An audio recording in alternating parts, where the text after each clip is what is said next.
বাণিজ্য শুল্ক বাণিজ্য যুদ্ধের আড়ালে যুক্তরাষ্ট্রের সঙ্গে বাংলাদেশের দহরম মহরম কিন্তু বেড়ে যাচ্ছে, এটা পরিষ্কার।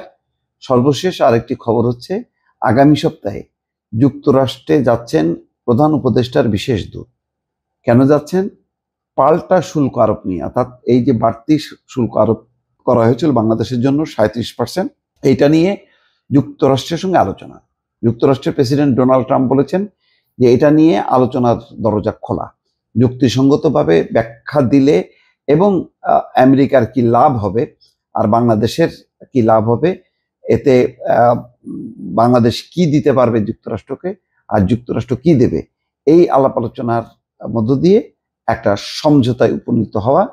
সেটির কারণেই খুব দ্রুত বেগে প্রধান উপদেষ্টার বিশেষ দূত যাচ্ছেন। বিশেষ দূত হচ্ছেন আন্তর্জাতিক বিষয়ক বিশেষ দূত লুৎফে সিদ্দিকী। আগামী সপ্তাহে ওয়াশিংটনে যাচ্ছেন। খেয়াল করেন দর্শক, যে ডক্টর মোহাম্মদ ইউনূস কিন্তু প্রথমেই 3 মাস এই ট্যারিফটা অর্থাৎ শুল্কটা স্থগিতের আবেদন করে বলেছিলেন যে এই সময়ের মধ্যে আলাপ আলোচনা করে আমরা একটা সমঝোতা করতে চাই। কাকতলীয়ভাবে অথবা এই চিঠির সূত্র ধরে সাড়া দিয়ে ডোনাল্ড ট্রাম্প পরদিনই কিন্তু বিশ্বব্যাপী 90 দিনের জন্য স্থগিত করেন। সেই 3 মাস 90 দিন শুধুমাত্র চীন এর বাইরে ছিল, চীনের সঙ্গে অন্য একটা যুদ্ধ চলছে। যাই হোক, এটা বাংলাদেশের জন্য একটা বিশাল সুযোগ।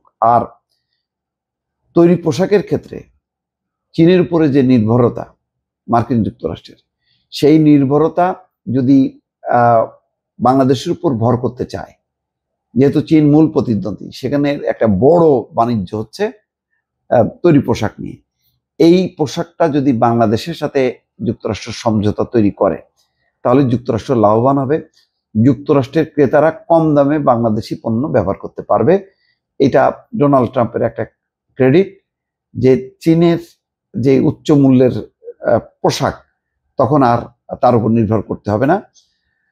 তো ফলে একটা বিশাল সম্ভাবনা আছে যে বাংলাদেশকে হাতছাড়া করতে চাইবে না মার্কিন যুক্তরাষ্ট্র। এবং এই কারণে দেখেন, শুল্ক, গণতন্ত্রায়ন এবং মিয়ানমার, এই 3টা ইস্যু নিয়ে যুক্তরাষ্ট্রের 2 জন উপসহকারী পররাষ্ট্রমন্ত্রী বাংলাদেশে আসতেছেন কালকে বা পরশুর মধ্যে। ইতিমধ্যে একজন চলে এসছেন, কালকে সম্ভবত বাকিরা আসবেন। আসার পর তারা সমস্ত পলিটিক্যাল লেভেলে আলোচনা করবেন। পররাষ্ট্র সচিব, পররাষ্ট্র উপদেষ্টা, প্রধান উপদেষ্টা সবার সাথে কথা বলবেন।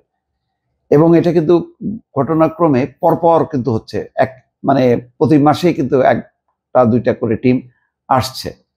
তো এই জন্যই বলছি যে মার্কিন যুক্তরাষ্ট্রের সাথে এই দহরম মহরম হওয়ার মধ্য দিয়ে আসলে বাংলাদেশকে ছাড়তে চাইবে না। বাংলাদেশের এই মুহূর্তে বহুত গুরুত্ব। তৈরি পোশাকের জন্য চীনের বদলে মার্কিন যুক্তরাষ্ট্রকে বাংলাদেশের উপর নির্ভর করতেই হবে। অন্যদিকে মিয়ানমারের সাথে সংযুক্ত হইতে গেলে বাংলাদেশের করিডোর লাগবে। ফলে মার্কিন যুক্তরাষ্ট্র এখন এই মুহূর্তে তার ফোকাস পয়েন্ট হচ্ছে বাংলাদেশের সাথে দ্বিপাক্ষিক সম্পর্কটা আরো ঘনিষ্ঠ করা, জোরদার করা। এবং তার কার্যক্রম কিন্তু আসতেছে। মঙ্গলবার ভোরে ঢাকায় এসছেন।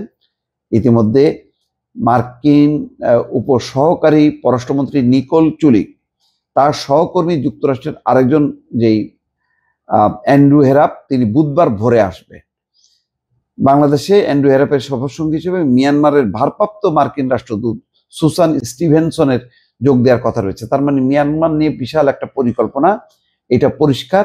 সুতরাং বাংলাদেশকে হাতের মুঠোয় রাখতে এখন মার্কিন যুক্তরাষ্ট্রের যা যা করার সবই তারা করবে। এবং ইতিমধ্যে তার লক্ষণ দেখছেন, যে তারা যেমন আসছেন, বাংলাদেশে বিশেষ দূত যাচ্ছেন মার্কিন যুক্তরাষ্ট্রে। দর্শক ভালো থাকবেন, আল্লাহ হাফেজ।